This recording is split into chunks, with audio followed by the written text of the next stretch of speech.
찬송 부르겠습니다. 찬송가 8장입니다.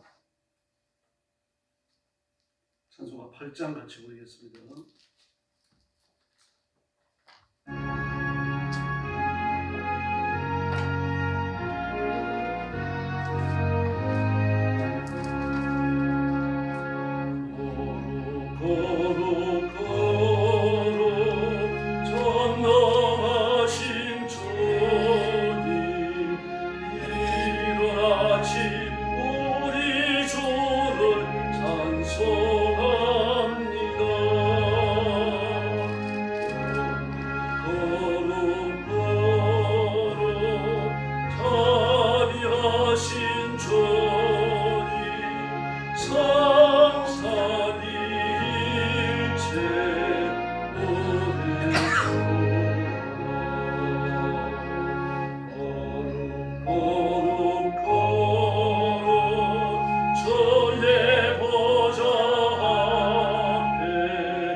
부르겠습니다.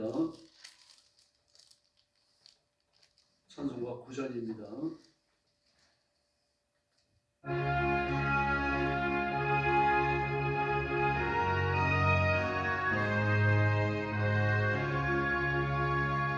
찬원에 받은 찬영광의 하나님, 온 땅에 충만한 존귀하신 하나님, 생명과 빛으로 지혜와 권능으로 언제나 우리를 지키시는 하나님,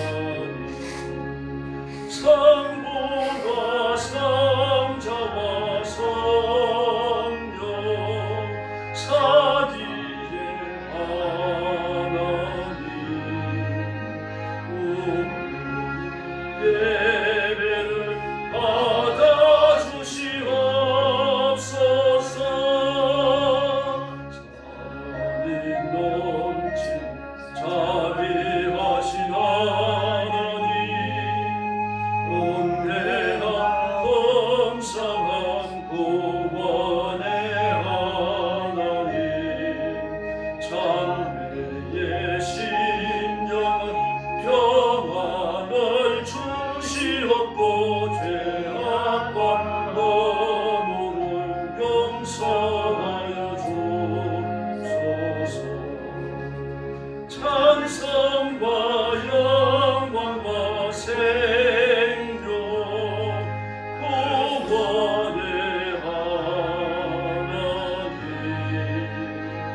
아버지 하나님 천지의 창조주를 믿습니다.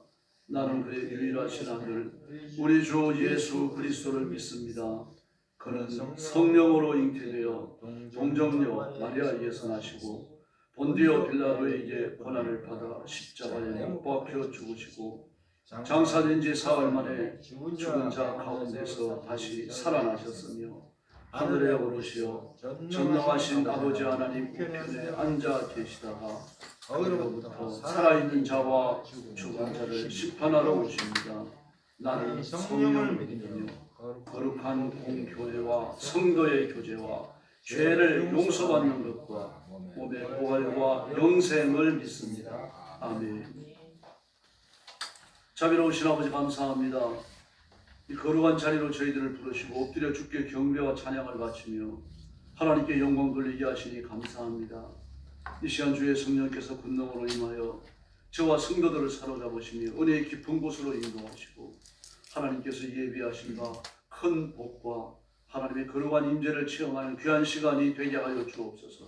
마음을 물처럼 쏟아 죄를 회개하여 예수 그리스도의 성결을 회복케 하시고 하나님 앞에 말씀대로 순종할 것을 결단하는 존귀한 시간이 되게 하여 주시옵소서. 오늘도 땅 끝까지 이르러 복음 전하는 선교사님들과 주의 종들과 사랑하는 성도들을 기억하시고 그 가정과 가족을 보호하시며 선교의 연장마다 하나님이 함께 하시는 기적과 표적을 주시옵소서. 예수님의 이름으로 간절히 기도 올리옵나이다. 아멘. 네, 하나님 말씀 봉독하겠습니다. 히브리서 1장입니다.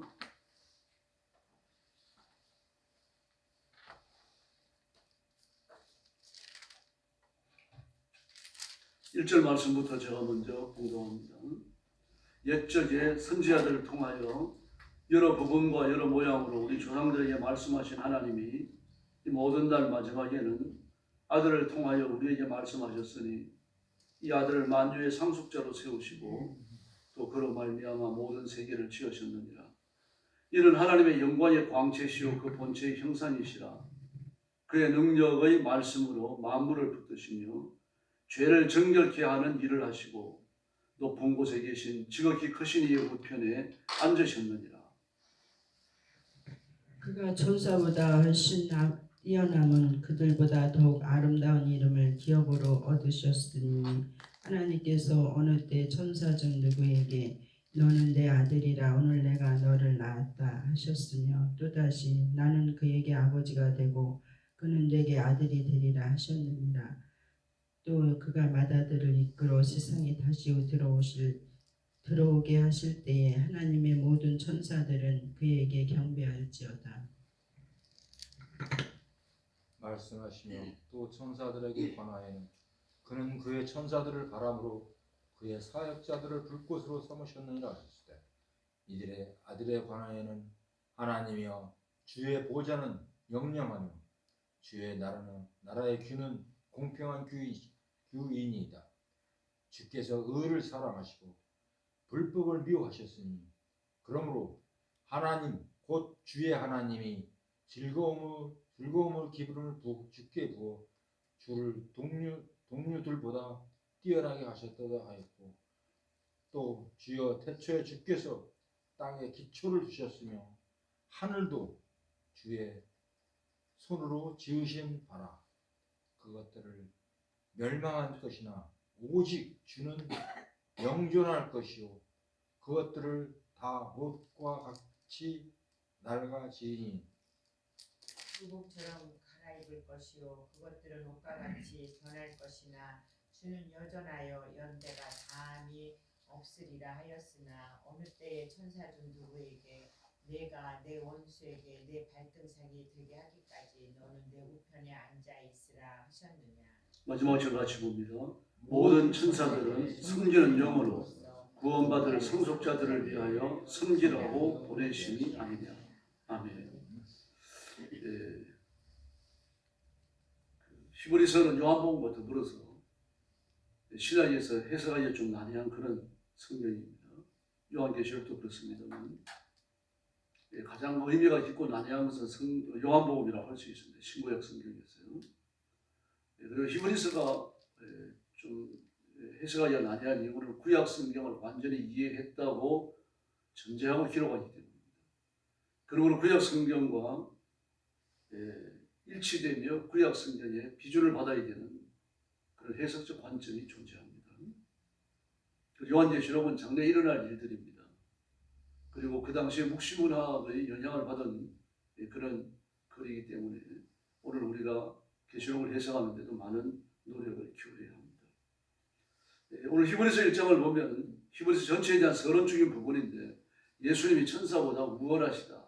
그러나 이 우월하심이라고 하는 건 비교적 의미에서 우월하심이 아니고 월등히 뛰어나신 유일한 세계에 계신 창조주이심을 보여줍니다. 그래서 천사도 영적인 존재죠. 육신적으로 시류하는 특징을 갖지 않은 영적으로 시류하는 그런 존재입니다. 그러나 천사와 예수는 비교할 수가 없죠.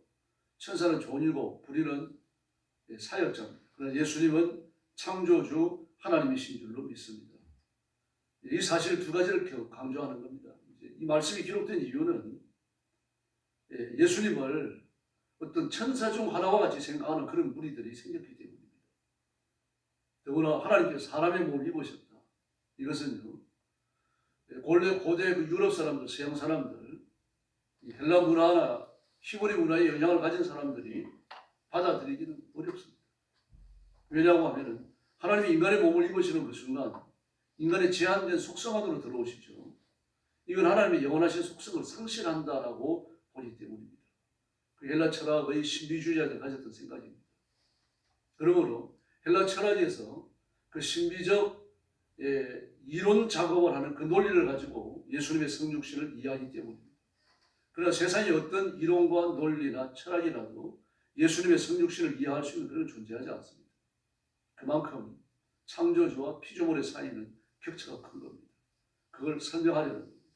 그러므로 끊임없이 히브리서 1장은요, 예수님은 천사가 아니다. 왜 천사가 아니냐? 천사보다 우월하시다. 얼마만큼 우월하냐? 예수님은 하나님이시기 때문에 천사보다 우월하시다. 그런 입장을 끌어갑니다. 다시 말해서 천사들은 존재의 세계, 제한과 한정된 세계에 갇혀 있지만 예수님께서는 그 모든 것을 초월하시며 한 손에 다스리시고 이끌어가시는 분이신 줄로 믿습니다. 그걸 같을 수가 없죠. 인간 중에 탁월한 사람이 하나님과 비교될 수 있습니까? 비교가 될 수 없는 거죠. 그와 같습니다. 천사 중에 탁월한 자가 예수님과 비교할 수 없어요.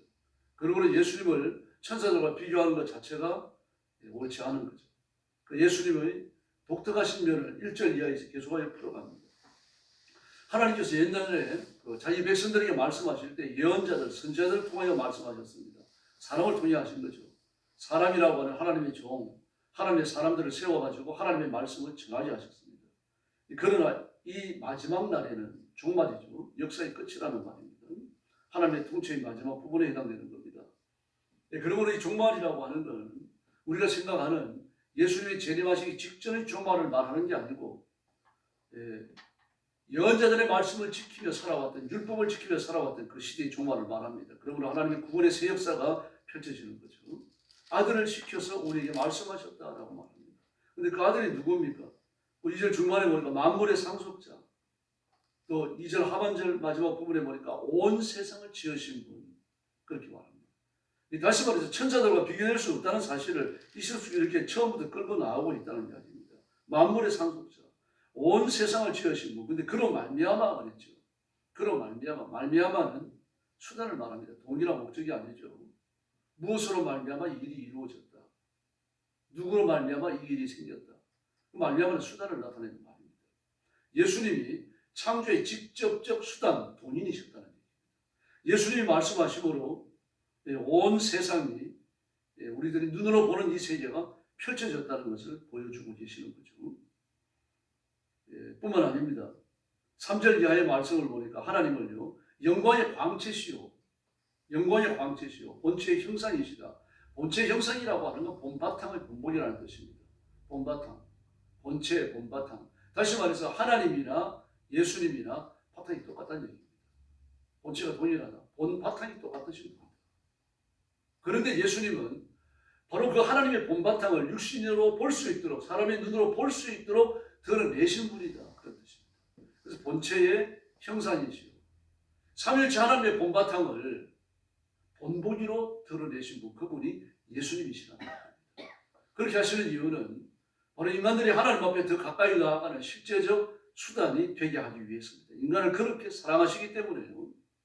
육신이라고 하는, 인간의 육신이라고 하는 창조적 결과가 되어지는 인간의 몸이라고 하는 그 제한과 한정된 이 몸속으로 예수님이 들어오신 겁니다. 이 놀라운 사실을 이렇게 표현했습니다. 뿐만 아닙니다. 예수님은 자기의 능력의 말씀으로 만물을 보존하십니다. 주의해야 됩니다. 여기 진화론이 깨지는 겁니다. 온 세상은요, 애초에 모든 만물이 하나님의 의도대로 다 지형을 입었습니다. 개는 개로, 코끼리는 코끼리로, 사람은 사람으로, 영장류는 영장류로, 새는 새로, 공룡은 공룡으로 지형을 받은 것이죠. 무슨 공룡이 올라와갖고 새가 되고 그런 건 아니라는 거예요. 어쨌든 창조적 유사성을 가졌다 그래가지고 전부 다 진화를 의미하는 건 아니죠.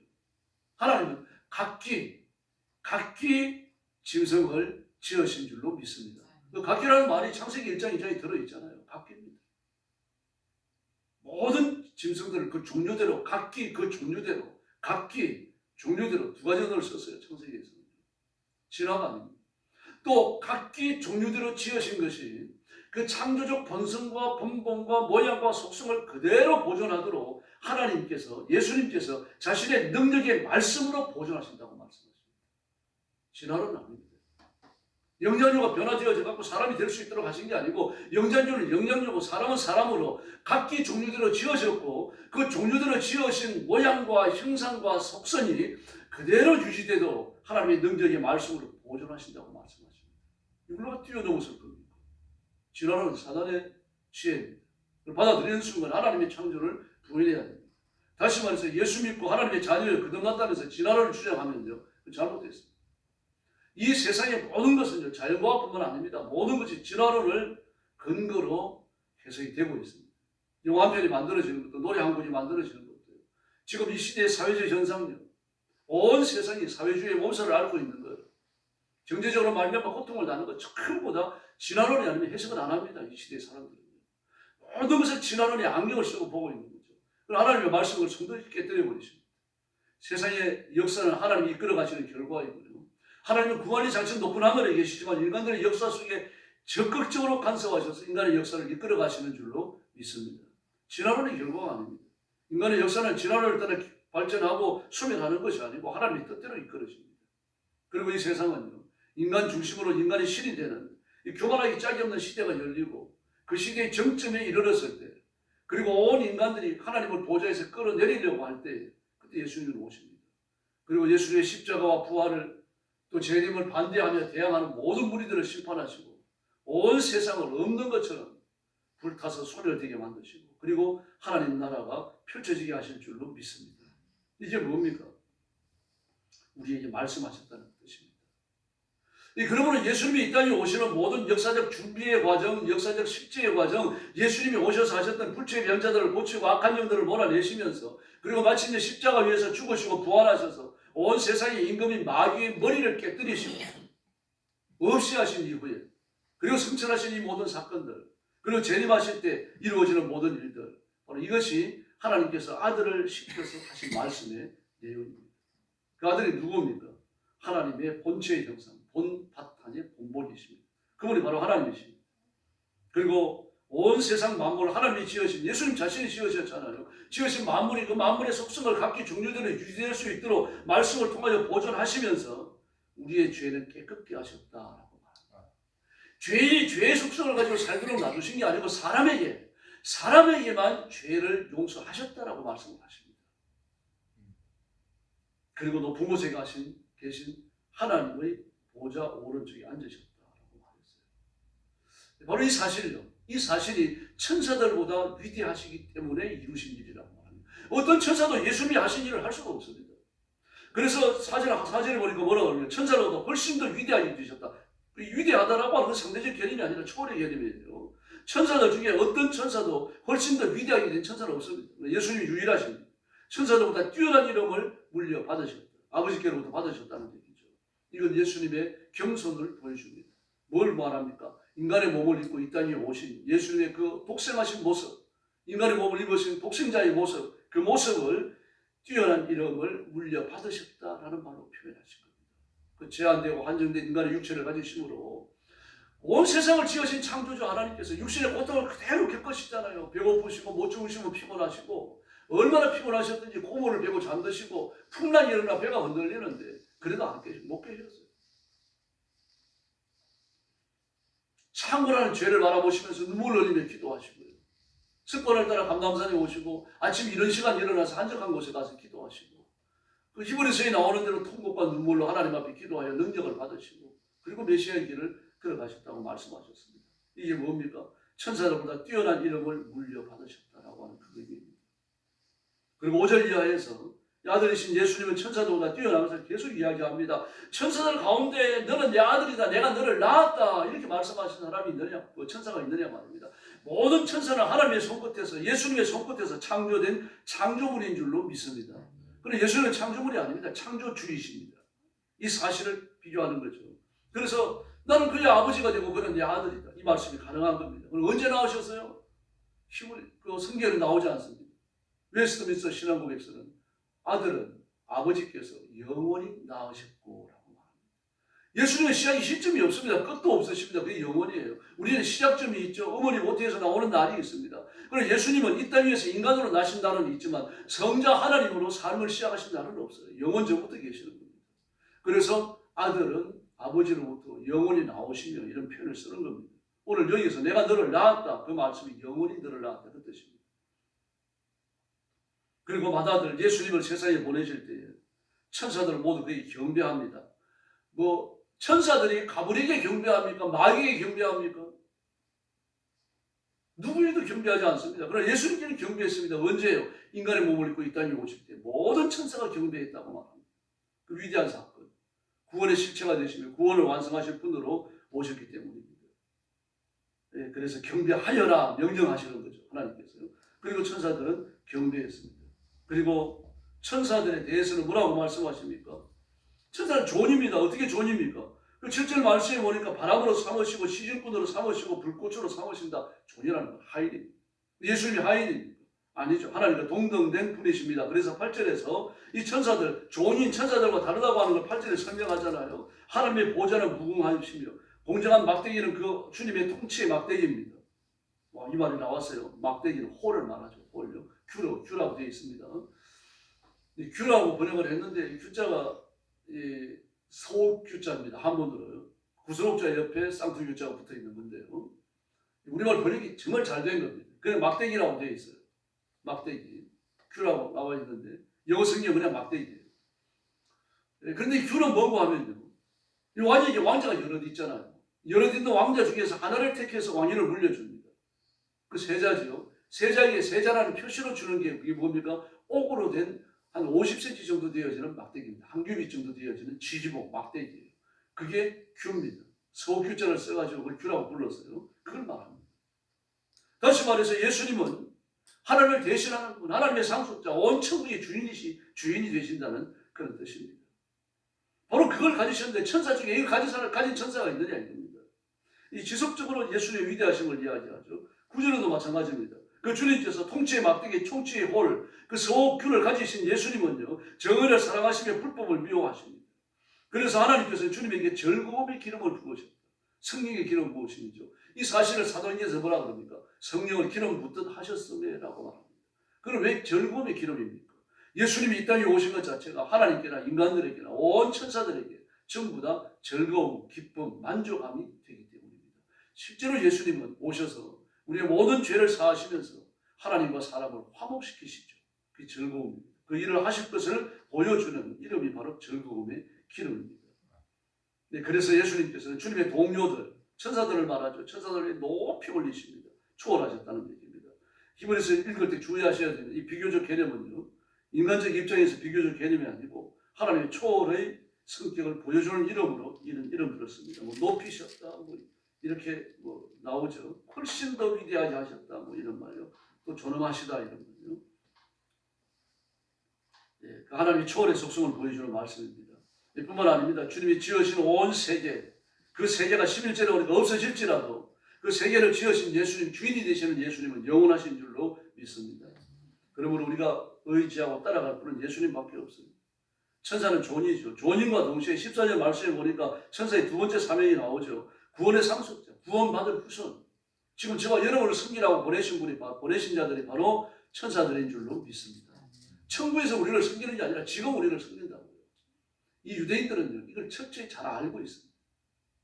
그래서 베드로가 오그리 갇혔은 줄 알았는데 그 예루살렘 교회에 나타나니까 모인 그 사람들은 기도하고 있고 계집중 로데가 나왔다가 이 베드로의 목소리를 듣고 문이나 열어주지 세워둔 채로 쫓아 들어가고 베드로가 오셨습니다. 그랬더니 첫째 반응이 뭡니까? 아니다, 그게 천사다. 그렇게 말하잖아요. 우리 천사에 대해서 바른 이해를 가져야 돼요. 어떤 일을 만나더라도 두려워하지 마시기 바랍니다. 하나님은 천사와 천군을 보내서 저와 여러분을 하나하나 보호하고 계시는 줄로 믿습니다. 그리고 천사의 사명은 두 가지죠. 그게 뭡니까? 하나님의 시중꾼, 하나님의 불꽃, 하나님의 바람입니다. 그런 것 동시에 저와 여러분을 지키고 보호하는 하나님의 존입니다. 그래서 예수님의 이름을 부르시고 천사들이 나를 보호한다는 사실을 깨닫고 마음 든든히 가지셔야 됩니다. 오늘도 예수님과 동행하시고 그리고 온 세상 위에 홀로 계시며 세상을 다스리시는 예수님의 능력과 권능을 믿으시기를 바랍니다. 진화론에 유포시키면서 사사롭게 인간을 하나님으로 만들려고 하는 그 인간들의 간악한 계교를 드러내야만 합니다. 온 세상의 통치자는 예수님이십니다. 그 예수님의 이름으로 기도하고 예수님께 경배하고 예수님만 높이는 귀한 종들이 되시기를 예수님의 이름으로 축원합니다. 기도하겠습니다. 자비로우신 아버지 하나님 감사합니다. 오늘 아침도 저희들을 주 앞으로 인도하시고 붙들어 주시며 아들을 시켜서 우리에게 말씀하신 하나님의 음성에 귀를 기울이게 하시고 그 예수님의 하나님의 본체의 형상이 되시는 모습을 우리 가슴속에 그리면서 주님 앞에 나오도록 은혜를 베푸셨으니 감사합니다.